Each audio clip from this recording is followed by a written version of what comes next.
obviously we work really closely with sales and on the go-to-market side, but also like the customer experience side. And where are we like, a little behind maybe and have some like 6 months of product work to do, and we can fill that gap with a couple services partners that can come in and help us with this exact problem or whatever that looks like as kind of a temporary Band-Aid fix. So that's been really fun to work with product and engineering and security across the different verticals of our team to solve the problems to, help us keep like super mission focused.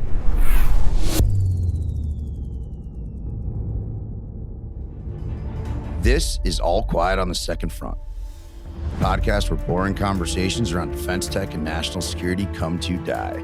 Join me, Tyler Sweatt, and my Second Front comrades as we dismantle the mundane and cut through the bureaucratic BS to demystify the world of defense tech.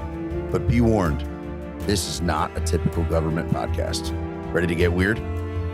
What's up, everybody? I'm your host, Tyler Sweatt. Welcome to another episode of All Quiet on the Second Front, the podcast where boring defense talk comes to die. For those of you that took the time to read my Shakespearean blog on our Series C, you know who I'm sitting next to here, the one and only Mamie Cruse. Super excited to get to, one, just share a little bit more of your story, and two, some of your magic just with the broader world. So one, thanks for being a part of the journey. Yeah. Two, thanks for being here today. Yeah, absolutely. Heck yeah. So give everybody kind of your story, right? Like you and I spent years together now, like, what's the upbringing look like? What's your path to get here? Sort of all of that. And then, why Second Front and kind of into what you're doing now. Then let's dig into it. Yeah. Awesome. So, grew up in Minnesota on a farm. So I'm like hillbilly at heart, and came out here to DC to study undergrad and for undergrad and grad school, and started like in Department of Defense work and was really passionate about that. Loved it. But when I started a family, I was like, oh, I don't want to like be in a skiff and have a baby, So I had this incredible boss that was like, no, it's cool. Like I've got some like private sector commercial work that we can do together. So spent some time like standing up a new company and like from scratch and like built, a product and rolled that out and loved that, learned a ton there. And then really spent time in B2B early stage SaaS and specifically partnerships and like using partnerships as a lever for early stage growth. And then you and I met, and this role at Second Front really like married those two. Like it got me back to that national security, like mission oriented world, but in the private sector. Yeah. So that was, super exciting and fun. So meeting you and, jiving on, I think we talked a lot before I started about our mindset and, philosophically and thematically how we thought about partnerships, and it was so aligned. Yeah, and pretty radical. And not traditional, really. Yeah. Like not your traditional, what is channel and like how do you optimize it, but more relationship based and levers and.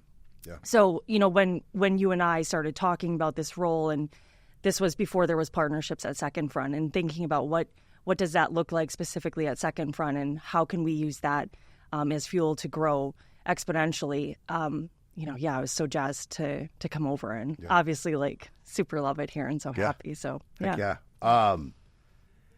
taking sort of a step on channel and partnership and some of the sort of philosophy. I think one of the things you and I have talked a lot about, I talk a lot about with, other sort of leaders and operators is I think sometimes folks maybe don't think about channel or partnership early, and they don't sort of build in, hey, what do we think kind of our like first principles are for how we're going to approach relationships, how we're going to segment and prioritize. Mm-hmm. And they start to kind of take them opportunistically, and then maybe they're like backing into a config because of like whatever they've done. Mm-hmm. What would you, or how would you sort of advise or give someone sort of your perspective on that, when to think about it and sort of how to think about it, and why it kind of matters? Yeah. I mean, for us, I think the way we're doing partnerships, there's some threads there that you could pull anywhere, but some of it is unique to us and what we're doing. And, you say a lot like all boats rise. And that's really true in the work we're doing. So if, just going multi-cloud, for example, like that's like everybody's kind of winning there. And so there is that inherent nature in how we're approaching partnerships, that the more we're doing in the more places and in the more configs, like the better everybody is, like from the end user mission owner, all the way back to the ISV, a SaaS company. So, but I think, some of the principles that you and I talked about early on were around like not so transactional focused. And like, I'll say a lot to people like partnerships is not sales. Yep. And sometimes it is. I've been at orgs where it is, and that's not a bad thing. Sometimes it has to be, because if, 3/4 of your business is coming through the channel and it's, very reseller focused, and that's how all the deals are transacting and closing, like that's a different model than what we have. But being able, like, if we weren't aligned on that early stage and I came in and tried to be that way and you didn't want me to be, it wouldn't have worked, right? Yep. So a lot of it was oil like, and water kind of. Yeah. A lot of it was being aligned and having your backing to go and build with that foundation. So it allows sales to be really good at selling and focus on selling. We're filling, some of what we're doing is filling the pipeline, but that's not what I'm, some of what we're out building, right? Is like, hey, we need to fill our pipe, partner, like help us. It's more graceful than that, right? And like more methodical, because really you're enabling partnerships to think like, how can we both win here and make this a mutual win? And then, the win for our team, that our sales team maybe, right, is that there are more deals in the pipeline, but that's not what we're going out and kind of like working on, No, that makes, I get, and I think part of what you alluded to earlier is that kind of like all boats rise and that like harmonization. So what I hear in there is sort of a call to action for folks to maybe try to be selective. And if you're going to pick your first few, instead of optimizing for just, hey, okay, these ones are going to get us $1, go do those, thinking about, okay, what is the foundation of relationship, of a partnership, of a channel, of an offering, of a market, and where can partnerships fit in? Because I tell everybody all the time, like, we have, to your point, we have go-to-market ones, we have technical ones, we have all sorts of different configurations, and I think it is sometimes challenging for folks to maybe understand that it doesn't just have to be a dollar generated. There are all of these different outcomes. So, how do you, as you're even building your team, how do you explain that to people? Because I think the bias is to go to, we're going to go do this because they said they'll do this and that'll get us money, and money isn't observable, and like I can touch that. It's a really firm metric. Yeah, and we have partners come and like pitch themselves that way to us. Yeah. And, we are, because we kind of have that foundational backing and how we're thinking about it, we're in a position to say, that's great, let's consider it, but we don't have to be like, hey, we don't have to just say yes. So I think like one thing I say a lot in the company to people is like, partnerships doesn't exist just to exist. Like engineering, right? Like we need people to build, right? Partnerships is not that. Like if across our org, teams aren't saying like, oh my God, I don't know what I would do if we didn't have partnerships, like then we're failing. We partnerships, right? So we like, one of the things that we've gotten better at as a company is like, think about the problem that we're having and how can we leverage partnerships to solve that, right? So even like think about ChainGuard. It's a great example of that. Like customers come in and they have a bunch of CVs and they can't get, it's like a blocker for them. And you kept pushing on me, like, let's do, like, okay, there's ChainGuard, but like, let's do better. Like, let's make it easier for our customers. So, we went and worked with the ChainGuard team and they're amazing. And, it's been great, like standing that up. And, I think over 50% of our customers are like, benefiting from that. It's been amazing. But that's an example, like, we're not making any money off of that. Like, and if you had me only oriented towards that, I would never have gone and worked on ChainGuard. So that's a great, I didn't even think about framing it that way. We're like, that is one of our more strategic partnerships. We don't make a nickel off of it. No. What we do, though, is unlock a bunch of value for our customers and our partners. And the net result is what we want, right? We want a vibrant market full of folks who are, competing and transacting and delivering awesome software with security involved. And it's a good way. It's a great example. And it's another example of all boats rising, right? Like if the customer has a distributor and they're running on a CSP and they have their government mission owner, all those people are winning if they more quickly get to production. Yep. So it's like, so if we're optimizing for that result and like that impact, and that's like a win, that's awesome. Like then I get to, we get to go kind of like work on those problems. And so that's been really fun. Like, working, obviously we work really closely with sales and on the go-to-market side, but also like the customer experience side. And how can where are we like, a little behind maybe and have some like 6 months of product work to do, and we can fill that gap with a couple services partners that can come in and help us with this exact problem or whatever that looks like as kind of a temporary Band-Aid fix. So that's been really fun to work with product and engineering and security across the different verticals of our team to solve the problems to, help us keep like super mission focused. Where do you see, both I think within, but also you just got such unique and sort of diverse inside defense, outside defense, in B2B SaaS, out of B2B SaaS, sort of in leadership and sort of like a corporate foundation and in like traditional partnership. Where do you see common like missteps or, hurdles, whatever it might, like what problems do you see folks having as they're standing up and implementing sort of partnership teams or frameworks? Yeah, I think growing the partnerships team too quickly. I mean, you talked to me right about like, and TJ about hiring and like, I know we want to, but like, I think feeling an intense pain first and knowing that there's a whole world there, because sometimes the pain is temporary and it doesn't merit, like, I don't think partnerships needs to scale the way that other orgs scale. It's an overlay and it's an accelerant, but how we scale will always be a little bit different than how other verticals scale. So I think, having a bunch of success and like, oh, we're multi-cloud now, so we need, 2 per CSP or something. Like, it'd be really easy to do that, but do we actually need that, or is there a lot of repeatability, or is one CSP way more leaned in than the other? There's like a bunch of nuance there that just merits like feeling some pain and fleshing it out before leaping to like building out the team.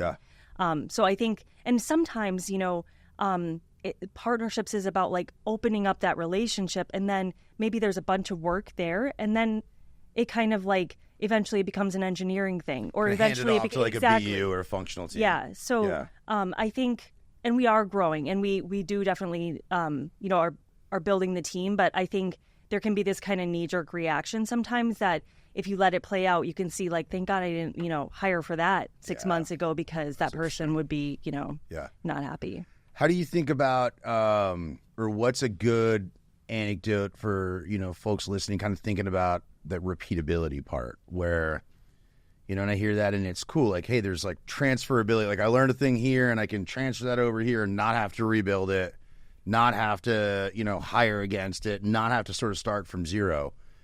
Is that a function of like high quality documentation and sort of like governance process? Is that a function of, not no, here. Not that one. Not that one. Unless you're an investor, then we've got then totally. Great documentation. But is that, are you guys just seeing across, and is that the relationship sort of like down and in across the organization lets you? Because I think that's a secret weapon is like, no, hey, wait, we've built this over here. It was just, we called it something different and it looked different. But that framework applied here will unlock all of this. I think that's how do you guys see that? I think being hyper plugged in across the org is really important. Like for partnerships in our case. And also, some of it comes down to, kind of like our dynamic that, I can bring you a lot of ideas and you're like, Sometimes I bring I've worked on some like colossal fails here. Like something you and me both, dude. mega flopped. And like then sometimes I bring it back to you and you're like, are you serious? Like I told you to take that around back, But like having that safety net is like allows me to be like an idea fairy and then like test safely and then validate and then like go and execute with confidence because we noodled on it and it makes sense. But so some of that is like having that sounding board that we have, I think, like kind of across our leadership team of being able to say like, okay, hear me out. What if XYZ? And we kill most of those, but some of them are good and stand and make sense. So having that safe space to be like, I'm thinking this, and you feeling comfortable being like, that's like your worst idea ever, and me being like, oh, okay, cool, or like I Put do that something, in the burn bag. yeah, exactly, and it's like it's not hyper personal, right? So I think that's one piece, but also the importance of being like tied in with my peers across the org is like, if I'm not, I don't know what the pain points are, right? I don't know where are we like so behind, and if we just did this thing that we could ask a CSP for help on, or we could bring in a disty's got a thing for that or something. If I don't know those things and I'm not like hyper tuned in with my peers, then we can't use that as a lever. So it's that like blending of focusing on the business and in the business. Yes. Right? You can't just look at, hey, this is going to open a new channel. This will be growth. Growth is good. Go. Or like, hey, this is some feature we had on the roadmap in 3 quarters. We just found a partner who can do it now. Yeah. There's also down and in, and hey, okay, what are those pain points, and having that empathy sort of across the organization to say, no, wait, we've got a bunch of learning we can bring down and in and start to solve some of those. Yep. And I think one thing we're seeing is that like partnerships can be a differentiator for you. Yeah. And we're seeing that with, even how you've kind of let us think about partnerships, like in our, we call it the go-to-market accelerator for our customers. So they get a game warden license, but like, you're always kind of challenging us, like, how can we do it better? How can we do more for our customer, for our government customer? So, we've like pulled in the channel, not to fill the pipe with more customers, but to help our customers that are already on us get more government customers, which again, help them grow and win.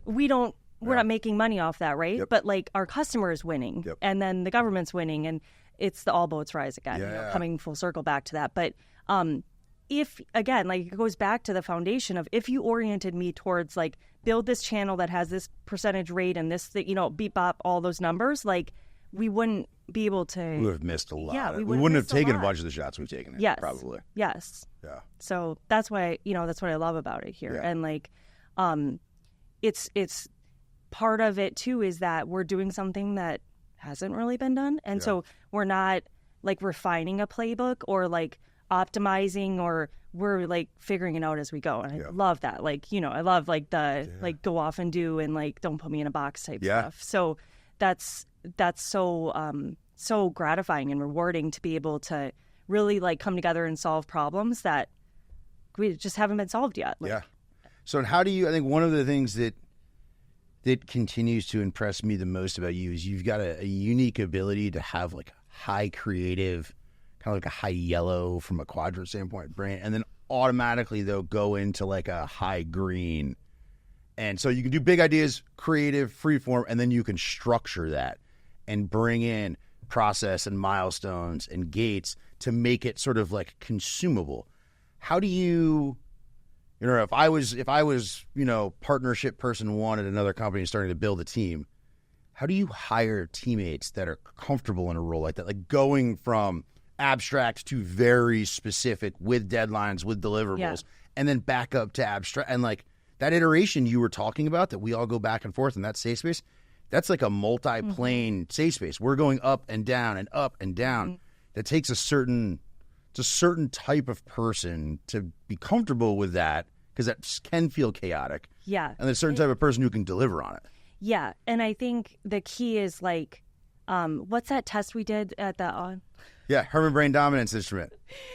Yeah. HPDI. I got my results, and you remember I was like, no, thank you. Yeah. You did the test wrong. That was my favorite. You did this wrong. I was like, there it is. I don't like my results. No, thank you.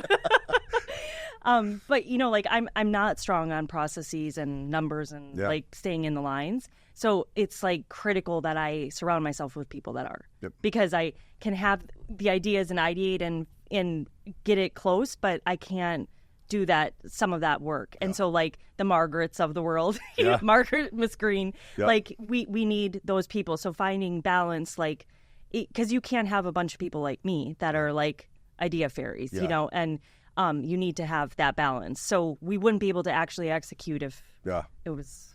It's funny. I think you remember from the onsite. So HPDI, you can look it up. I've used it extensively throughout my career. I think one of my like proudest, happiest things was like I had a similar experience to you probably 8 years ago and was like, oh, that makes a ton of sense. And it was effectively like, you're an idea person. And then it was like, how do you behave under stress? And it was like, you're an extra idea person.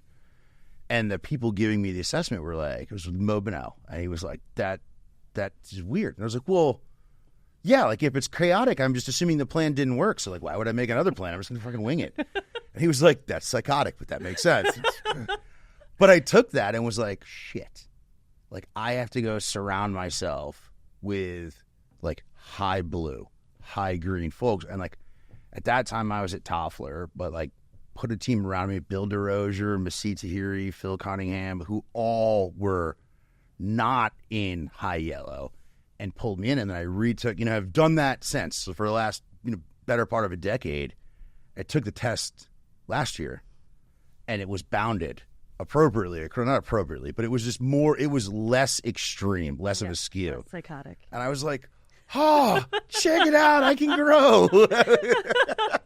And I think that's an important thing, though, that comes back to like, look, none of us are perfect. None of us have all of the tools. None of us can do it all ourselves.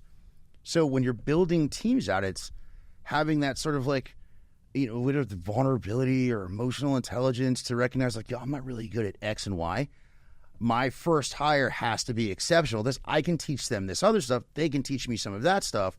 And we can sort of like check and balance each other a little bit. I think that's the thing that's often overlooked, especially in like earlier stage, high velocity companies, is because it's easy to go hire a mirror image. Because then you're like, you're so cool. And you don't get any fucking work done. But it's awesome. A lot of high fives. Yeah. So I mean, it's an important reminder. And then how do you go, like, how are you assessing for that? Like when you're looking at people, have you found, I guess, like a hack or a secret as you're building teams out to be like, cool, I'm going to go get 3 people.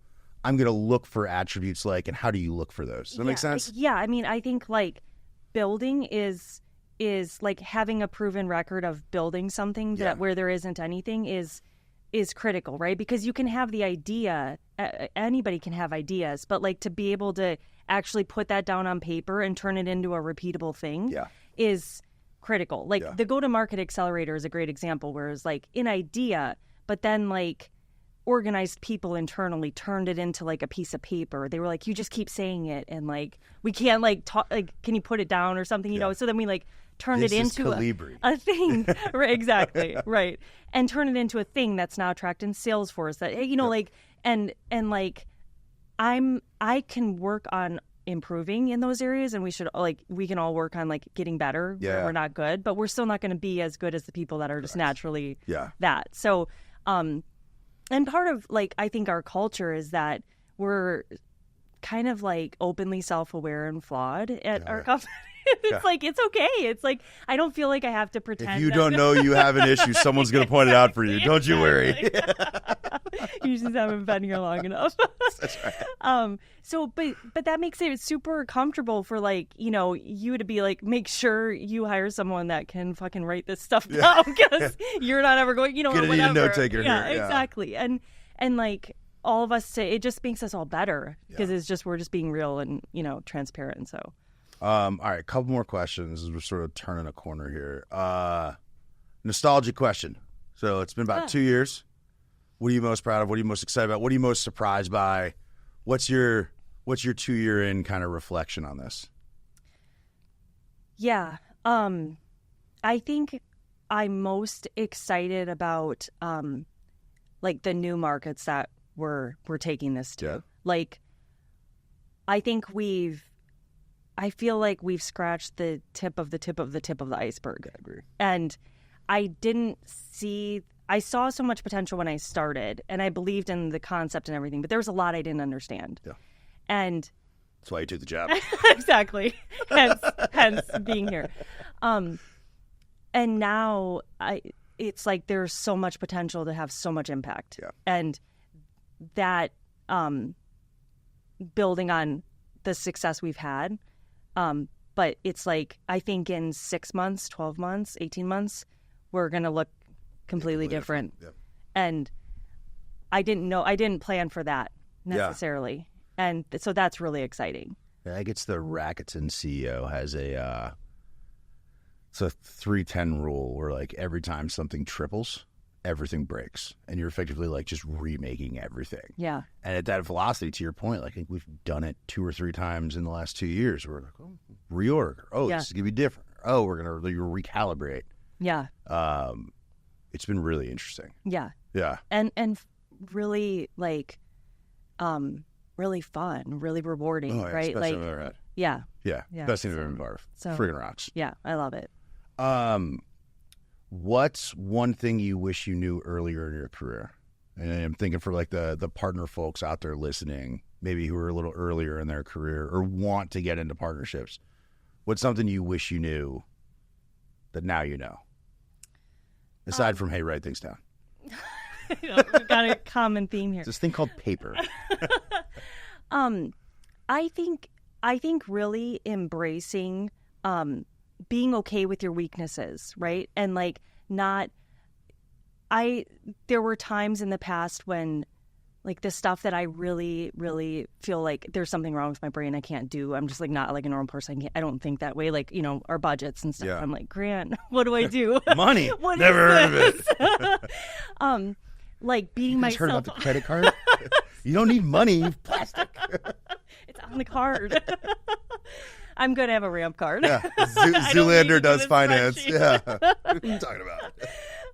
But like there were periods earlier where I spent like cycles like obsessing over that and wanting to like, oh my God, do I need to go to an MBA? Yeah. Or like, do I need to like, and I don't think I can ever be that, right? Yeah. And like, that's okay. That's makes 100%. Me part of who I am. And 100%. Like being, you know, it's not like, oh, I am who I am. And so that's kind of like a cop out, right? Like I'm never going to get better at whatever, you know, I want to like keep growing and stuff, but there are some things that I'm inherently good at and inherently not. And just being more okay with that and embracing that as part of what you bring to the table. Yeah. Right. And it's like the strengths finders thing. Yeah. You know, it's like optimize for what you already are inherently good at. And that's kind of like where I think you start to realize. Well, I think that is getting better, right? I think part of it is almost reframing what does getting better mean. Yeah. Getting better doesn't necessarily mean like, hey, okay, I'm good at lifting weights. Now I want to be good at running. It's like, no, find a friend who's fast and can chase something down. I don't chase people anymore.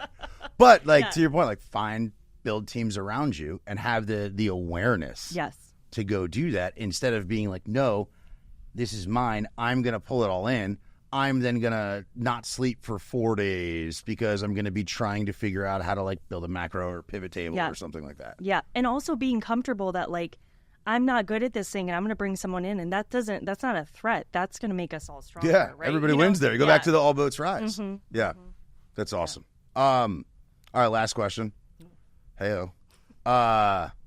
This is always sort of the last structure is you get a magic wand, kind of queen for a day, can wave it, can change anything. What do you change and why? Does it have to be like really critical or can it be as the chef intends? Okay. Oh, okay. I really wish that Chipotle had desserts. Like fucking rocks. Where are the churros? Because you eat this like really satisfying meal and then you want like a cookie or something or a churro afterwards. And I've written to them about it. I do not understand why. Hello again. It is me, Mamie. I am once again inquiring about. Still awaiting your response to my letter dated. It's so weird to me. Isn't it weird? So is your letter from Santa going to be me getting the Chipotle guy to send you a letter back? With a fucking cookie in it? It makes no sense. They're the only place in the world that has This is my new favorite thing about you. Hands down. You already my favorite. This is 10X. And also world peace. No, of course. Clearly. Totally deserved. Yeah. Look, thank you, 1, for taking a flyer on us years ago. 2, for being just a tremendous friend and partner through all this. And 3, for coming and sharing some of this magic with everybody, because everybody hears me talk about you all the time. And getting to show you off to the world is fucking awesome. Yeah. So thanks for coming by, dude. Thanks for having me. Heck Love yeah. All right. Cheers, guys. Thank you. Yeah.